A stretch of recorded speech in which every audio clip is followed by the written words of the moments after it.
Hi friends, welcome to my YouTube channel.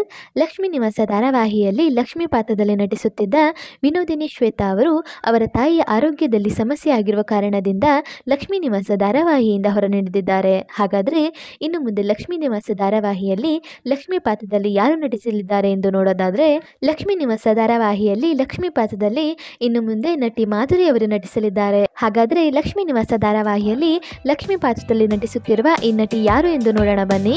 ಅದಕ್ಕೂ ಮೊದಲು ನೀವು ನಮ್ಮ ಯೂಟ್ಯೂಬ್ ಚಾನಲನ್ನು ಇದುವರೆಗೂ ಸಬ್ಸ್ಕ್ರೈಬ್ ಮಾಡಿಲ್ಲ ಅಂದರೆ ಈಗಲೇ ಸಬ್ಸ್ಕ್ರೈಬ್ ಮಾಡಿ. ಹಾಗೆ ಕೆಳಗೆ ಕಾಣಿಸ್ತಿರೋ ಬೆಲ್ ಐಕಾನಲ್ಲಿ ಆಲ್ ಅನ್ನೋ ಆಪ್ಷನ್ನ ಸೆಲೆಕ್ಟ್ ಮಾಡಿ. ಇದರಿಂದ ಪ್ರತಿ ವಿಡಿಯೋ ನೋಟಿಫಿಕೇಶನ್ ನಿಮಗೆ ತಪ್ಪದೇ ಸಿಗುತ್ತೆ. ಬನ್ನಿ ಈಗ ವಿಡಿಯೋ ಸ್ಟಾರ್ಟ್ ಮಾಡೋಣ. ಲಕ್ಷ್ಮೀ ನಿವಾಸ ಧಾರಾವಾಹಿಯಲ್ಲಿ ನಟಿಸಲಿರುವ ಈ ನಟಿ ಯಾರು ಎಂದು ನೋಡೋದಾದ್ರೆ, ನಟಿ ಮಾಧುರಿ ಅವರು ಹಲವಾರು ಸಿನಿಮಾಗಳಲ್ಲಿ ನಟಿಸಿದ್ದು ಇವರು CBI ಶಿವ, ಬಾಂಬೆ ದಾದಾ, ಬಾ ನನ್ನ ಪ್ರೀತಿಸು, ಜೀವನ ಸಂಘರ್ಷ, ಅಪ್ಪು ಪಪ್ಪು ಇನ್ನು ಮುಂತಾದ ಸಿನಿಮಾಗಳಲ್ಲಿ ಇವರು ನಟಿಸುವ ಮೂಲಕ ಖ್ಯಾತಿ ಗಳಿಸಿರುತ್ತಾರೆ. ಹಾಗೆ ಕನ್ನಡದಲ್ಲಿ ಇವರು ಅಮೃತವರ್ಷಿಣಿ, ಗೌತಮಿ ಹಾಗೂ ಮಂಗಲ್ಯ ಎನ್ನುವ ಧಾರಾವಾಹಿಯಲ್ಲಿ ನಟಿಸಿದ್ದು ಹಿಂದಿಯಲ್ಲೂ ಸಹ ಈ ನಟಿ ನಟಿಸಿರುತ್ತಾರೆ. ಹೌದು, ನಂತರ ಹಿಂದಿಯ ಈ ಧಾರಾವಾಹಿಯನ್ನೇ ಕನ್ಯಾದಾನ ಎನ್ನುವ ಹೆಸರಿನಲ್ಲಿ ಸಹ ಪ್ರಸಾರ ಮಾಡಲಾಗಿತ್ತು. ಹೌದು, ಹಲವಾರು ಸಿನಿಮಾ ಹಾಗೂ ಧಾರಾವಾಹಿಗಳಲ್ಲಿ ನಟಿಸುವ ಮೂಲಕ ಖ್ಯಾತಿ ಗಳಿಸಿರುವ ಈ ನಟಿ ಹಲವಾರು ವರ್ಷದಿಂದ ಕಿರುತೆರೆಯಿಂದ ಹಾಗೂ ಬೆಳ್ಳಿತೆರೆಯಿಂದ ದೂರ ಇದ್ದರು. ಹೌದು, ಲಕ್ಷ್ಮೀ ನಿವಾಸ ಧಾರಾವಾಹಿಯಲ್ಲಿ ಲಕ್ಷ್ಮೀ ಪಾತ್ರ ಬದಲಾಗುತ್ತಿದ್ದಂತೆ ಮಾಧುರಿ ಅವರು ಲಕ್ಷ್ಮೀ ನಿವಾಸ ಧಾರಾವಾಹಿಯಲ್ಲಿ ಲಕ್ಷ್ಮೀ ಪಾತ್ರದ ಮೂಲಕ ಕಿರುತೆರೆಗೆ ಮತ್ತೆ ಎಂಟ್ರಿ ಕೊಟ್ಟಿದ್ದು,